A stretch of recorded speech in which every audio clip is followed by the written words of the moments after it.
It's an honor to open this insightful discussion today on the subject Bharat Aaj Kal aur Kal, where we talk about India's rich past, present and future. हमारा गौरवशाली अतीत, सुंदर वर्तमान और गरिमामयी भविष्य को discuss करने के लिए आज हम लोग यहाँ पर उपस्थित हुए हैं. Our nation, which is popular and which is known for its rich and pristine Indian culture, हमारी सांस्कृतिक विरासत, भारतीय सभ्यता, पूरे विश्व में इसकी चर्चा होती है. खासकर अगर हम बात करें आज के समय की, जहां पर हमने महाकुंभ जैसे इतने बड़े कार्यक्रम को अभी समापन किया है. Mahakumbh was the largest gathering on the planet, brothers and sisters, and it's a proud moment for all Indians that we were able to make a global impact. People from all over the globe, they look up to us, they look up to India as a geopolitical leader. India is no longer a participant, but it's a leader now. Be it G20 presidency, be it our infrastructure, be it science and spirituality or space. We talk about any field now, India is growing. And today we are here to talk about our rich Indian story. Talking about India, talking about Bharat, I would say Bharat today is an economic powerhouse, technological innovator, and a geopolitical leader, and a symbol of cultural and civilizational wisdom. And as we discuss Bharat's past, present, and future, let us reflect on our collective responsibility in shaping the nation's destiny. With that, I invite our esteemed panelists to share their insights on the remarkable journey of Bharat Aaj Kal aur Kal. To start with, I would like to call upon stage Dr. Mohsin Wali. Talking about Dr. Mohsin Wali, the healer of the nation, I call him. Please welcome Dr. Mohsin Wali on the stage with huge round of applause. Talking about Dr. Mohsin Wali, in the grand journey of Bharat Aaj Kal aur Kal, where we celebrate India's evolution, few individuals embody service, dedication and excellence like Dr. Mohsin Wali himself. His contribution to Indian medicine earned him the prestigious Padma Shri Award in 2007, and his decades of experience in cardiology continue to shape the healthcare landscape of the nation. As India strides towards a healthier and more developed future, the role of medical advancements, public health, and holistic well-being becomes more crucial than ever. So who better to enlighten us on this journey than a man who has not just healed the leaders, but the very heart of the nation, Dr. Mohsin Wali. Thank you. Now moving ahead, I would like to give a small introduction, though the words I feel they are incomplete. Sometimes words do not do justice to the persona that we carry. I'd like to mention about Dr. Amarendra Khatua. I call him a diplomat who shaped India's global story. India's rise on the global stage has been a story to strategic vision, cultural diplomacy, and global leadership. A journey in which Dr. Amarendra Khatua has played a pivotal role, brothers and sisters. A seasoned Indian Foreign Service officer, he has represented India as the High Commissioner to Argentina and Ivory Coast, bringing his sharp diplomatic acumen to global corridors. His tenure as Director General of Indian Council of Cultural Relations strengthened India's soft power, bridging nations through art, culture and diplomacy. और जहां पर बात diplomacy की आती है तो मुझे लगता है हम अक्सर एक बात कहते हैं कि बड़े से बड़े देश के जो झगड़े हैं वो भी सॉल्व हो जाते हैं अगर डिप्लोमेट डॉक्टर अमरेंद्र खटुआ जैसे हो. Please welcome him with both your hands joined together. Now I would like to call upon stage someone who is spiritual, someone who has deep-rooted spiritual and cultural essence that has shaped our civilization for millennia. Today we are honored to have with us ISKCON Rohini's head, Keshav Murari Das Prabhuji, a devoted disciple of Lord Krishna, a profound speaker and a guiding light for today's youth.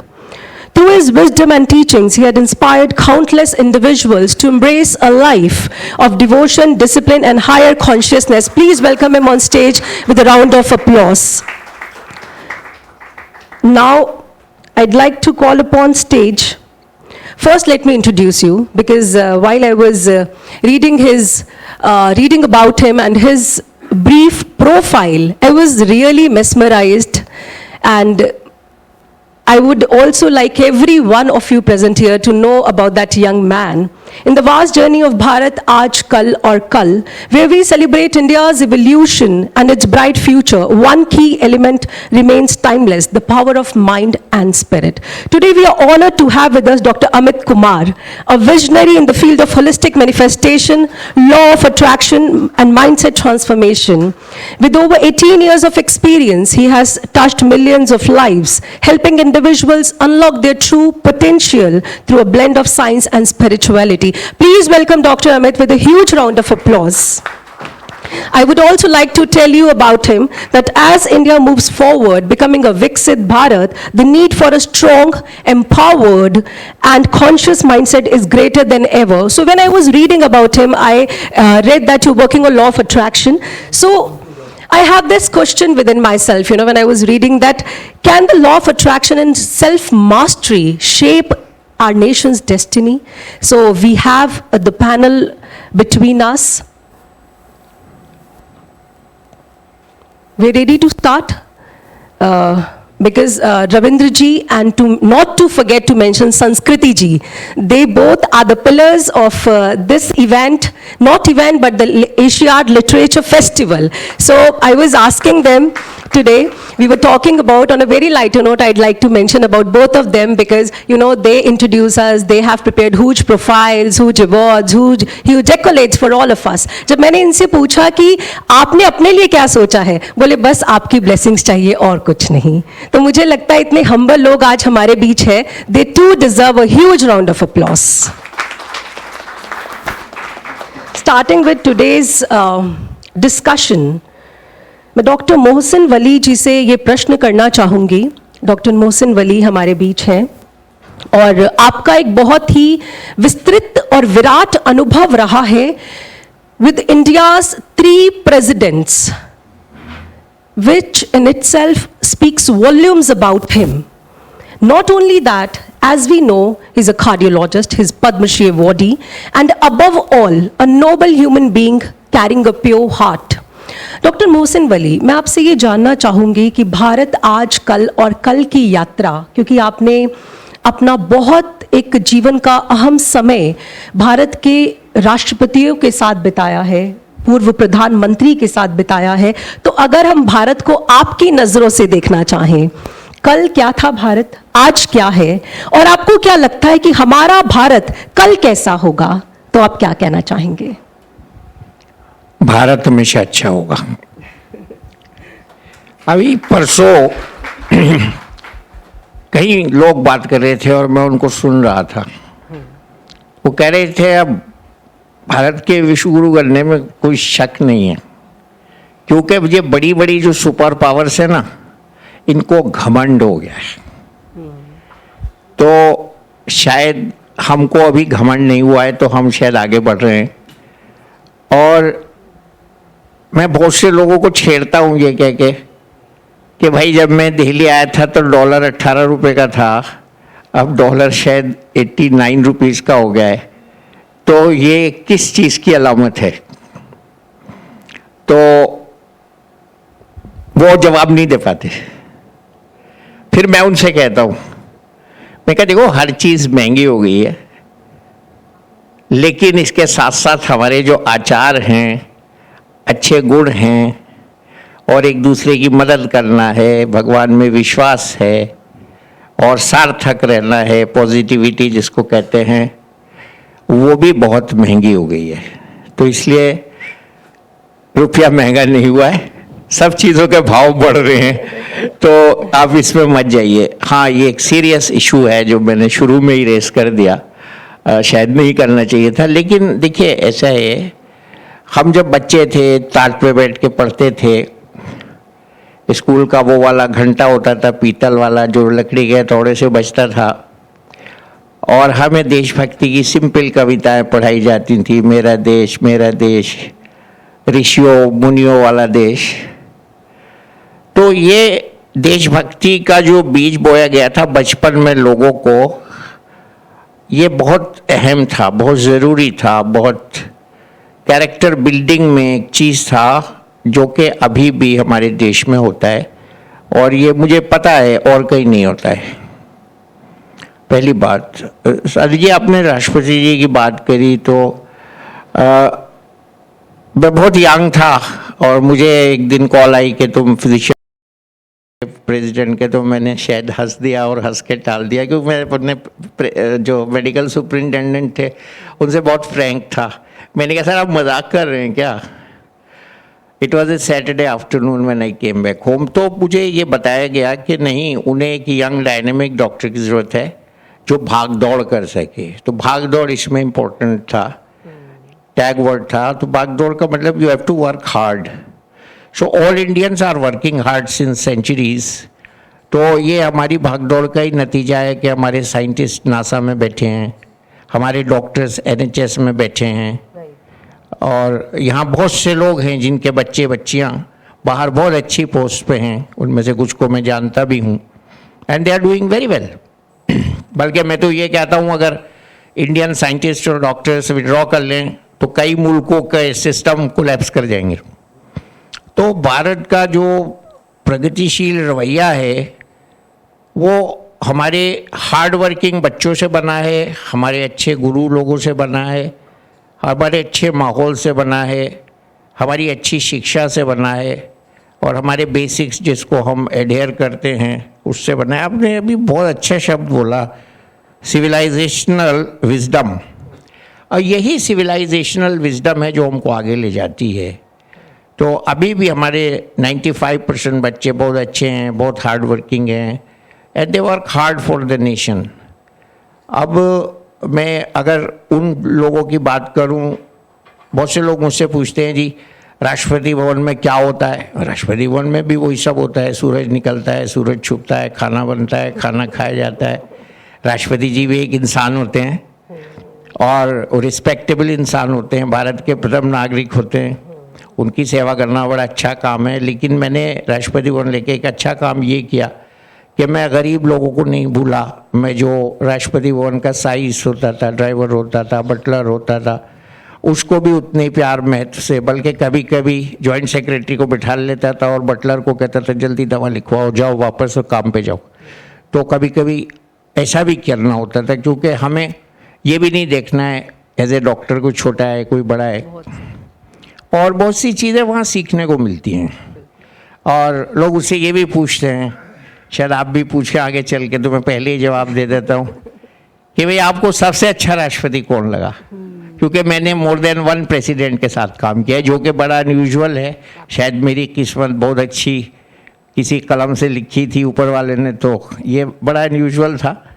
और गुप्ता जी बैठे हैं हमारे साथ काम किया इन्होंने, प्रणब मुखर्जी साहब के बहुत ख़ास थे, और सबसे पहले इन्होंने ही मुझे परखा बुला के अपने कमरे में, और बहुत अच्छी अच्छी बातें बताई जो मुझे आज भी याद हैं, जिसकी वजह से मैं अच्छे से इनकी सेवा और प्रेसिडेंट साहब की सेवा कर पाया। तो वहाँ पे जो एक कॉमन डिनोमिनेटर होता है, ये इससे भी संबंधित है, आज की मीटिंग से भी संबंधित है, आज और कल से भी संबंधित है। वो ये होता है कि they all are very hard working people we don't appreciate. उन्होंने बहुत मेहनत की हुई होती है। आपको मैं बताऊं, जब सबसे पहले मैंने प्रणब मुखर्जी साहब से मिलने का टाइम लिया, इन गुप्ता जी के दूसरे कुलीग से, इन्हीं से लिया, नो इट वाज यू, इनसे ही लिया, तो मुझे इन्होंने टाइम दे दिया शाम का 8:30-9 बजे का। मेरा नंबर 11:45 बजे आया, 11:45 बजे तक वो लोगों से मिल रहे थे। उसके बाद उन्हें पेपर्स अपने फाइल करने जाना था। That was after his selection as a president. तो ये कोई नहीं देखता कि प्रेसिडेंट रात को कितने बजे तक पढ़ते हैं, अखबार पढ़ के सोते हैं सारे। और एक और चीज़ करते हैं ये महान लोग कि जिससे मिलते हैं उसके बारे में पूरा जान लेते हैं, पहले उसकी एनसाइक्लोपीडिया पढ़ के तब उससे मिलते हैं, ताकि उससे मिलने में कोई वार्तालाप में कोई गलती ना हो जाए। तो ये सब बहुत हार्ड वर्किंग होते हैं। दूसरी जो प्रॉपर्टी होती है, जो आज मेरा सब्जेक्ट भी है, मैं इस पर बात कर रहा हूँ बहुत, कि लोग बहुत कम खाते हैं। कलीलुत ताम उसको उर्दू में कहते हैं, कम खाना,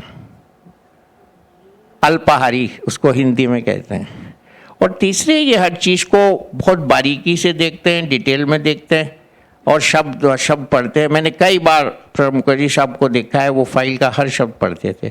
तो ये सब चीज़ें हैं, गुण हैं, क्वालिटीज़ हैं। और जो ये आज आपने टॉपिक चुना है भंडारी साहब, मैं यही कह रहा हूँ, भारत आगे बढ़ेगा और हम सब की मेहनत से आगे बढ़ेगा। और आपने बहुत अच्छा टॉपिक चुना है, आपने कुंभ की बात की। ऐसे ऐसे कुंभ बार बार हों हमारे देश में, दुनिया के लिए एक सबक बने, मैं इसकी कामना करता हूँ। और ये जो स्टेज के जो आप कलर्स देख रहे हैं, ये जो हमारी गंगा जमनी तहजीब है, जब तक ये कायम रहेगी, साध्वी प्रज्ञा भारती मोहसिन वली का इंटरव्यू करती रहेंगी, तब तक हमारा देश आगे बढ़ता रहेगा। और मैं एक अपने दोस्त की 4 लाइनें पढ़ के इजाज़त चाहूँगा, क्योंकि शायद ज़्यादा बोल गया हूँ, माफ़ कीजिएगा। बहुत अच्छी लगी मुझे, तो मैं अभी निकाली ये 4 लाइनें, और इसमें एक बहुत बड़ा संदेश है, कल के लिए भी है और जो हो रहा है उसके लिए भी है। बांट दिया इस धरती को, क्या चांद सितारों का होगा। बांट दिया इस धरती को, क्या चांद सितारों का होगा। और नदियों के कुछ नाम रखे, बहती धारों का क्या होगा। शिव की गंगा भी पानी है, आबे जमजम भी पानी है, मुल्ला भी पिए पंडित भी पिए, पानी का मजहब क्या होगा। अगर हम इसको फॉलो करते रहेंगे तो देश आगे बढ़ता रहेगा, वरना बहुत कुछ हो सकता है। नहीं, देश आगे ही बढ़ेगा, आगे आप बढ़ चिंता रहा मत करिए। है। मैंने शुरू ही इसी से किया था। भारत आगे बढ़ेगा, भारत आगे बढ़ता रहेगा, और हम विश्व गुरु बनने की ओर जो बढ़ रहे हैं, जो सपना है हमारे मोदी जी का, उसको हम सब अपने हार्ड वर्क से साकार करेंगे। और हमारे भंडारी साहब ऐसी मीटिंग्स बुलाते रहेंगे और दिखाते रहेंगे, साबित करते रहेंगे, प्रूव करते रहेंगे कि we are marching ahead. Thank you, Dr. Mohsin Wali, for enlightening us and keeping your words so beautifully. Dr. Mohsin Wali के बारे में एक खास बात मैं बताना चाहूँगी। मैंने पर्सनली इनके साथ काम किया है मेंटल हेल्थ पर, और इतने अच्छे डॉक्टर और इतने अच्छे ह्यूमन बींग मैंने नहीं देखे। I've like worked with lots of people in this journey of 2 decades. तो जो इनका एक कार्यशैली है, अगर इनके पास कोई बहुत बड़ा व्यक्ति आया है, कितनी बार हम बैठे होते थे, पूरा मीडिया खड़ा है, लेकिन वहीं पर कोई एक अंडर प्रिविलेज सेक्शन का कोई व्यक्ति है, कोई गरीब है, तो ये प्रायोरिटी उसे देते हैं। तो इससे अच्छा परिचय मुझे नहीं लगता डॉक्टर मोहसिन वली का कोई और हो सकता है। और डॉक्टर मोहसिन वली बिल्कुल सही कह रहे हैं, गंगा जमुनी तहजीब ऐसे ही बढ़ती रहेगी। पहली बार मैं यहाँ बैठी हूँ, आपको मैं बताऊँ, मैं इंटरव्यू लेने के लिए हमेशा इंटरव्यू दिया ही है मैंने, और जब मुझे भंडारी जी ने बोला कि आपसे बेहतर इस पैनल डिस्कशन को कोई और कैसे मॉडरेट कर सकता है, तो मैं थोड़ा सोच में पड़ गई। मुझे लगा कि I have always given the interview, I have always been on this side, but let me be on this side today, and it's a pleasure being on this side. Thank you doctor Bhandari for giving me this opportunity. Now coming to India's diplomat man who shaped India's global story. मेरा आपसे ये प्रश्न है doctor Amarendra Khatua ji, as a seasoned diplomat and director general of ICCR, you've been through a lot of experience in your life globally. आपने बहुत कुछ देखा है. You've played a key role in shaping India's cultural diplomacy as well. So how do you see India's soft power through culture, language, art? आपने भारत को तब भी देखा, आज भी देख रहे हैं, और कल अपनी आंखों के सामने भारत को विश्व गुरु की ओर बढ़ते हुए देखेंगे. तो आपका जो एक अनुभव है, क्योंकि मैं जानती हूं कि ये बहुत ही संवेदनशील प्रश्न है और हमारे अंदर बहुत सारी भावनाएं उमड़ती हैं जब अपने देश भारत के बारे में बात करते हैं, लेकिन क्योंकि आपका एक बहुत ही विविड एक्सपीरियंस है, तो मैं आपसे जानना चाहूँगी कि आप भारत को किस दृष्टि से देखते हैं और कहाँ चाहते हैं कि कल भारत कहाँ पहुँचे. Please. Thank you. When we are talking about India, we are talking about 1450 million Indians from one end to the other. 550 million middle class, perpetually in the market of expectations. बच्चों को पढ़ाना है, savings, creating dreams, fulfilling dreams. We have 550 million poor. They have to be subsidized. Welfare economy must help them. Their upkeep, bringing them up. Then there are 350 million public sector, rich and government employees. They have to operate within the book. Why I'm saying this, and this is also vertically divided by rich India, poor India, horizontally rural India, urban India. Which India you are talking about? First, each of us have to understand, if we are talking about India, it is my India, gradually transcending to become India of Kal, which is which she described in such a nice way. Again, political change is taking place all over the world.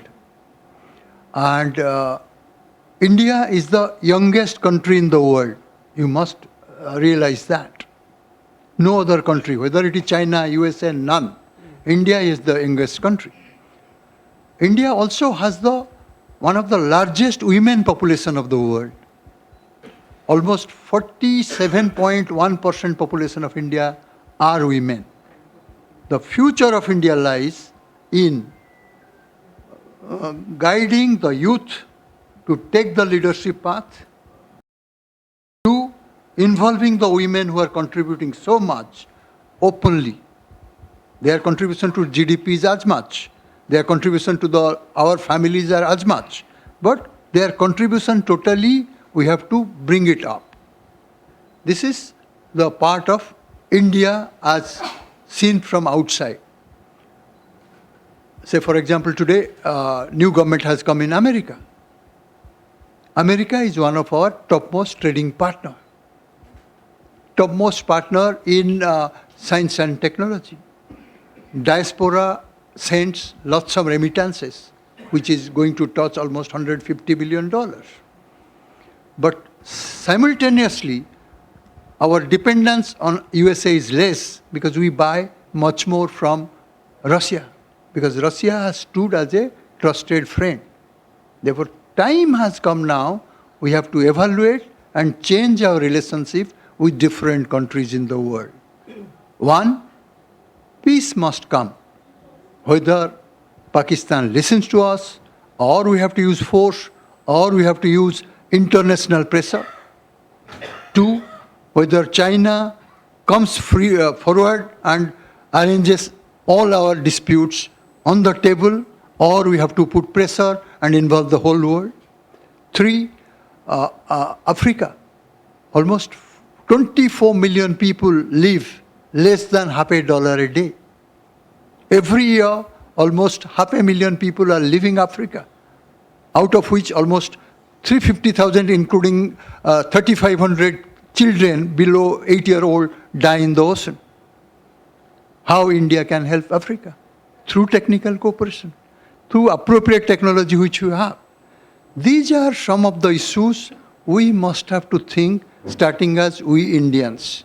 Therefore, saying India is big, India will do big, that's okay. I'm happy. When we sing Jana Gana Mana, I'll stand proud.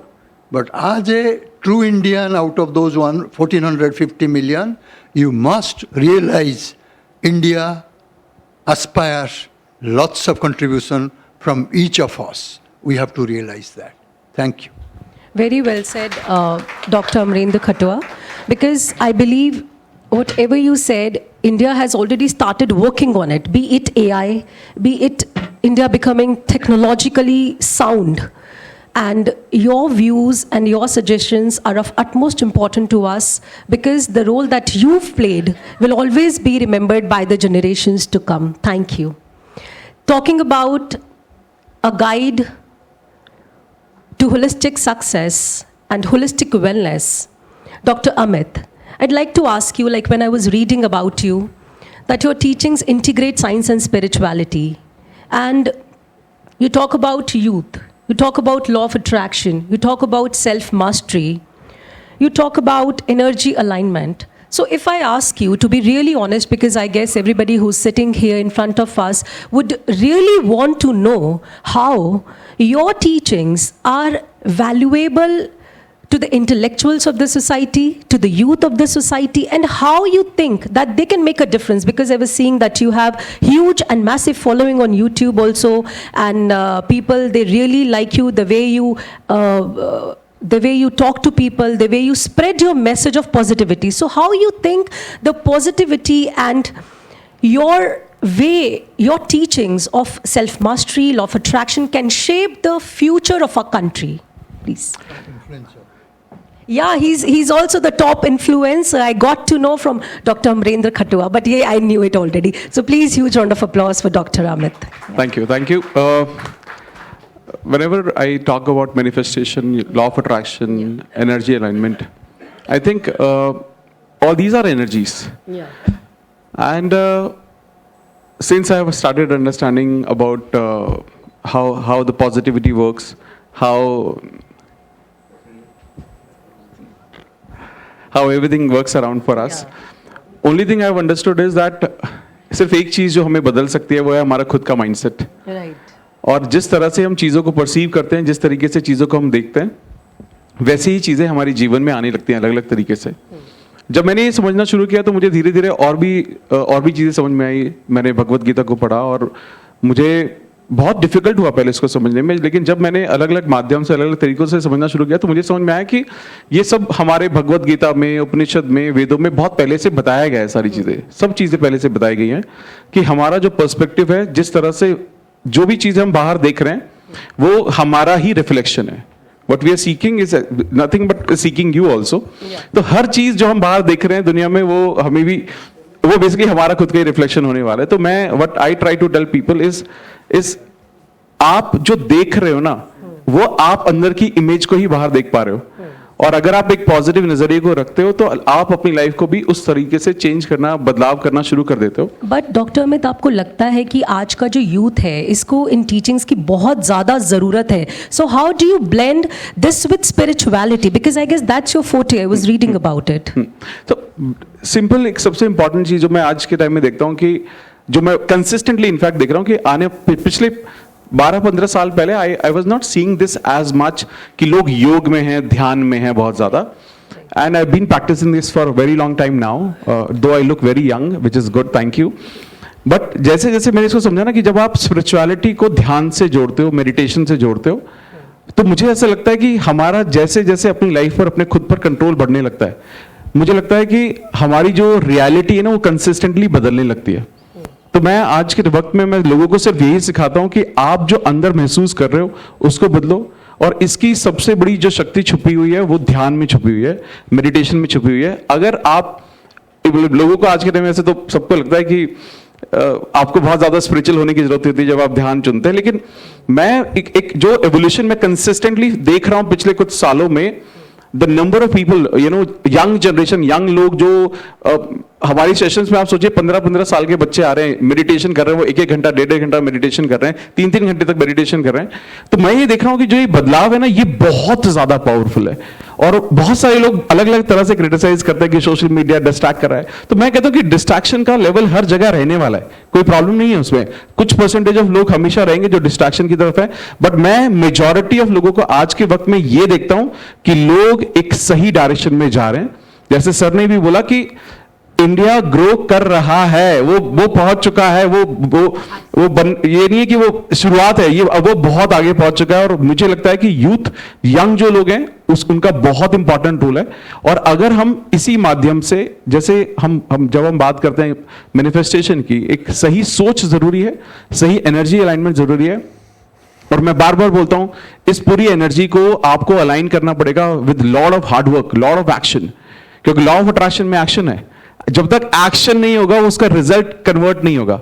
तो जब आप positive सोचते हैं, जब भी हम कोई भी पॉजिटिव सोचता है, पॉजिटिव डायरेक्शन में सोचने की कोशिश करता है, तो मुझे लगता है कि भगवान, सुप्रीम पावर, यूनिवर्स, जो भी हम नाम देना चाहें, जिस भी धर्म के बारे में बात करना चाहें, मुझे लगता है कि भगवान वो सारे रास्ते क्रिएट करता है आपके लिए जिसके जरिए आप उस रियलिटी तक पहुंचते हो. और मुझे लगता है we are at best place in best country available, जहां पर government, everybody I see now that कि हर कोई ना एक सिर्फ इन चीजों को आगे पहुंचाने की, आगे बढ़ाने की बात कर रहा है. जैसे आपने भी कहा महाकुंभ हुआ, ये बहुत बड़ी बात है, मतलब बहुत बड़ी बात है. इट्स नॉट समथिंग कि ये हो गया यार, नहीं, ये बहुत बड़ी बात है. इतने सारे संतों का एक साथ आना, एक जगह पर एकत्र होना, ये मिरेकल से कम नहीं है. और अगर मुझे लगता है और कि कहीं अगर ये हो सकता था तो वो भारत में ही हो सकता था, और कहीं ये हो भी नहीं सकता.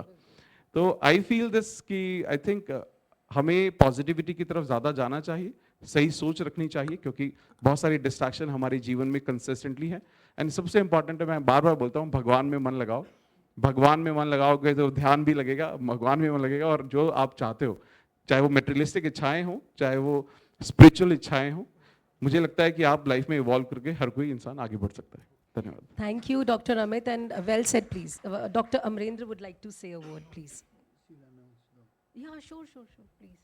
Thank you, Dr. Amit. You've beautifully said it, and I guess आप हमारे ही उसमें हैं, शामिल हो चुके हैं. You're talking about realizing God, and the way you beautifully explain that entire cosmos is bound to support you. संपूर्ण प्रकृति आंदोलित उठती है जब आप एक विराट लक्ष्य को लेकर आगे बढ़ते हैं. और जैसा कि आपने कहा, so I hope and I believe that you today present here and the intellectuals today present here would very well connect to you. Thank you.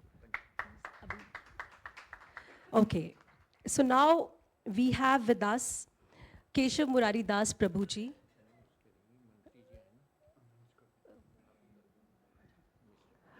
We have Mr. S.P. Singh Baghel ji with us, Center Minister MOS. Please welcome him with a huge round of applause. Baghel ji से जब हमने कार्यक्रम की चर्चा करी, हालांकि आज वो बहुत व्यस्त थे, न्यूजीलैंड के प्राइम मिनिस्टर के साथ उनका कुछ कार्यक्रम था, लेकिन वहाँ से समय निकालकर हमारे बीच आए हैं. आपका हार्दिक आभार बघेल जी यहाँ आने के लिए और इस कार्यक्रम में एक new feature and success add करने के लिए. Thank you very much. Okay, so now coming to Keshav Murari Das Prabhuji.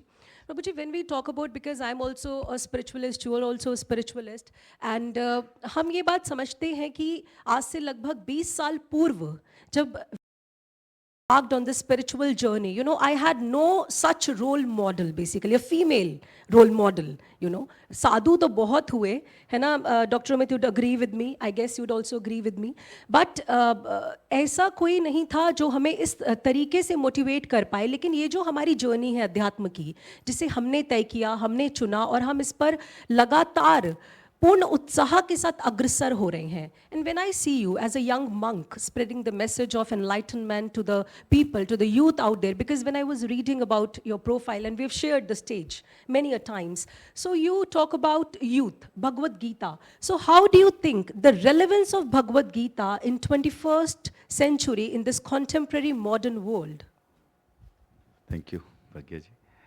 So like sir also said, after reading Bhagavad Gita, he also got so much of insights. Yeah.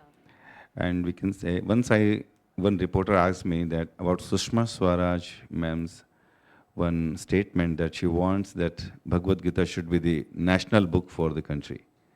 Then I said, no, it should be the international book for the whole world, because Bhagavad Gita does not talk about some caste, creed and color. And we see in every part of the world, there are so many differences, is happening, clashes happening, just because people are not aware of the real truth. So Bhagavad Gita tells about the truth, who we are, who is God, how He is controlling the world, and what is our connection with them. If we don't know the small answers of these questions, and we are talking about some progress in the world, we are talking about the future of the world, so it is very difficult. I can't say that what will be the future if you are not knowledgeable. Knowledge का मतलब है ज्ञान, रोशनी. इस hall में अच्छी रोशनी है तो हम एक दूसरे को देख पा रहे हैं. अच्छी रोशनी है तो यहाँ से कहाँ मूव करना है, कहाँ बैठना है, कहाँ जाना है, देख पा रहे हैं. अगर यहाँ पर हम अंधेरा कर दें और उसके बाद हम सोचें कि हम ठीक करेंगे सब कुछ और फिर लाइट जलाई जाए तो देखेंगे कोई किसी के ऊपर बैठा है, कोई कहीं गिरा हुआ है और कोई टेबल के ऊपर है. तो ignorance is not bliss. Ignorance का मतलब the darkness. If you have proper knowledge of material world, material elements, it's okay. Just to feed your belly, you need that knowledge. But if you don't have spiritual knowledge, it means you are still ignorant. And if ignorance is there, whatever you will do, it will go in ruin. It will spoil your life. It will spoil others' life also. जैसे बोलते हैं एक अंधा दूसरे लोगों को रास्ता बता रहा है कहाँ से जाना है. तो अगर कोई लीडर है, कोई फिलोसोफर है, कोई गृहिणी है, फादर हैं घर के, they are the leaders of the society. They should be properly guided by the Bhagavad Gita. They should have knowledge of Gita so that they can guide themselves and they can guide others also. आज हम बात कर रहे हैं भारत कल, आज और कल की। अब इसमें हमारे पास बहुत से टॉपिक्स हैं, किसी के ऊपर भी बात करेंगे तो बहुत सारे स्टेटिस्टिक्स निकालेंगे तो पता चलेगा भारत इसमें अच्छा रहा, इसमें ठीक कर रहा है, इसमें कल को बहुत अच्छा कर सकता है। भारत ने पहले अच्छा किया, अभी ठीक ठीक कर रहा है, आगे भविष्य खराब है। तो बहुत सी फील्ड है। फिर कितना ड्यूरेशन की हम बात कर रहे हैं?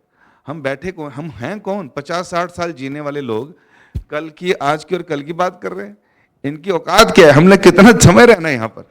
लेकिन अगर हम लोग रियल ट्रूथ के साथ जिएंगे, उस नॉलेज के साथ जिएंगे, उस विजन के साथ जिएंगे जो भगवत गीता में और श्रीमद् भागवतम में दिया है, then definitely we can guide ourselves and this country's people also. Shrimad Bhagavatam में एक बड़ा सुंदर वर्स आता है and it tells us what is the responsibility of a father of a man. उसमें कहते हैं गुरु न सस्यात स्वजनो न सस्यात जननी न सस्यात पिता न सस्यात देवम न सस्यान पतिश न सस्यान ना मोचियेत समुपेत्यम मृत्यु। किसी को एम्प्लॉयर नहीं बनना चाहिए बिकॉज उसके अंडर में उसके एम्प्लॉयज हैं। किसी को गुरु नहीं बनना चाहिए क्योंकि गुरु के अंडर में उसके डिसाइपल्स हैं। किसी को पति नहीं बनना चाहिए क्योंकि उसके शेल्टर में उसकी वाइफ है। किसी को मां नहीं बनना चाहिए, शुड टेक दिस रिस्पॉन्सिबिलिटी, क्योंकि उसके अंडर में उसके बच्चे हैं। क्यों भाई, क्यों नहीं लेना चाहिए रिस्पॉन्सिबिलिटी? पूरे संसार में सब लोग ले रहे हैं। आखिरी लाइन में कह रहे हैं ना मोचिए समुपेत मृत्यु। अगर द लीडर अपने डिपेंडेंट्स को रिपीटेड बर्थ एंड डेथ से बाहर नहीं निकाल सकता तो ही शुड और she should not take this responsibility. इसका मतलब क्या है कि हम लोगों को भगवत गीता को अखबार की तरह नहीं पढ़ना है, लाल कपड़े में पढ़ी हुई किताब की तरह, जैसे दादी माँ घर में पढ़ती है पढ़ के फिर वापस रख देती है, ऐसे भी नहीं पढ़ना है। Gita is the manual of human beings. इसे रोज पढ़ना है, रोज जीवन में उतारना है, अपने एक्शंस में लाना है, तो हम विश्वास कर सकते हैं भारत का भविष्य उज्जवल रहेगा। बिल्कुल बिल्कुल, आपने बहुत ही सुंदर बोला। Thank you Prabhu ji for enlightening us. और ये जो हमारी चर्चा का विषय रहा आज, भारत आज कल और आज, एक सार्थक चर्चा रही। और इसके समापन से मैं ये बात ज़रूर कह सकती हूँ कि एक बात स्पष्ट है, भारत एक ऐसे ऐतिहासिक परिवर्तन के दौर से गुजर रहा है जहाँ पर हमारा अतीत हमें प्रेरित करता है, वर्तमान हमें चुनौती देता है और भविष्य हमें आत्मनिर्भर भारत की ओर लेकर चल रहा है। And India is not just a nation, it is a civilizational force. We people have civilizational wisdom. Talking about our rich culture, our rich nation, I would say that India is a thought leader. India is a guiding light to the world. भगवान श्री कृष्ण गीता में बहुत सुंदर कहते हैं, क्योंकि भगवत गीता की चर्चा हो रही है तो एक ऐसा श्लोक जो हम सभी के लिए टेक अवे है, उद्रे दात मनात मानम नात मानम वसादयित आत्मय भयात्मनो बंधुरात्मय रिपुरात्मनः। भगवान श्री कृष्ण संपूर्ण मानवता को ये संदेश देते हुए कह रहे हैं कि हे मनुष्य, तुम अपने मित्र भी स्वयं हो और शत्रु भी स्वयं हो। So you have to decide what you want to become, your friend और your enemy. Like all our esteemed panellist today beautifully explained, talking about Dr. Mohsin Wali, as I call him, the healer of the nation, talking about Dr. Amrendra Khatoi, I call him the man of Indian diplomacy, talking about Dr. Amit, a guide to holistic wellness, and Keshav Murari Das Prabhuji, a guiding light. So it was a beautiful panel. Thank you everyone for joining us today here. And before I sum it up, I would just like to say, Vivekananda ji की एक छोटी सी बात मेरे दिमाग में आ रही है, मैं आप सभी से साझा करना चाहूँगी। बिकॉज हमारे रिच नेशन की बात हो रही है, रिच कल्चर की बात हो रही है। विवेकानंद जी एक बार जब विदेश यात्रा पे गए तो वहाँ पर ट्रैवल कर रहे थे और ट्रेन से जा रहे थे तो दो युवा ने देखा कि he is wearing very normal clothes, you know, saffron रोब, जैसे हम भगवा रंग के कपड़े पहन के बैठे हैं और सर पर टर्बन है। तो उन्होंने उनका मजाक उड़ाया और अंग्रेजी में कुछ बोला।